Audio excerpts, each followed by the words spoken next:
యాకోబు దేవుని సన్నిధిలో ప్రార్థన చేసుకుని దేవుడు చెప్పినట్లుగా బయలుదేరినప్పుడు యాకోబు కుమారులను కానీ, యాకోబును కానీ, యాకోబు కుటుంబాన్ని కానీ, యాకోబు పరివారాన్ని కానీ ఎవ్వరూ తరమలేదట.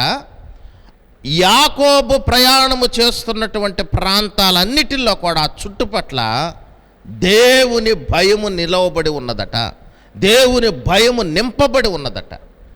దీనికి గల కారణం ఏంటి? ప్రబలమైన కారణం ఏంటి అంటే, అదిగో ఆశ్చర్యకరమైనటువంటి కృప యాకోబుని నడిపిస్తూ ఉంది. అది భద్రత కలిగినటువంటి కృప. హల్లెలూయ.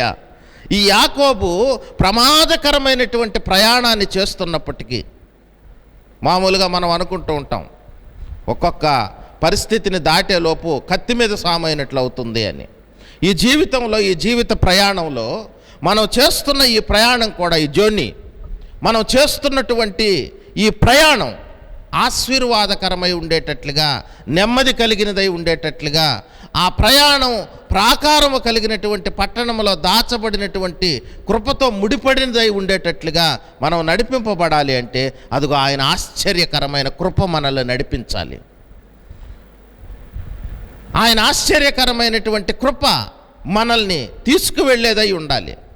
ఆ ఆశ్చర్యకరమైన కృప యాకోబును నడిపిస్తూ ఉన్నప్పుడు యాకోబు సురక్షితంగా ప్రయాణం చేశాడట. యాకోబు కుటుంబాన్ని ఎవరూ తరమలేదట. కారణం ఏంటో తెలుసా?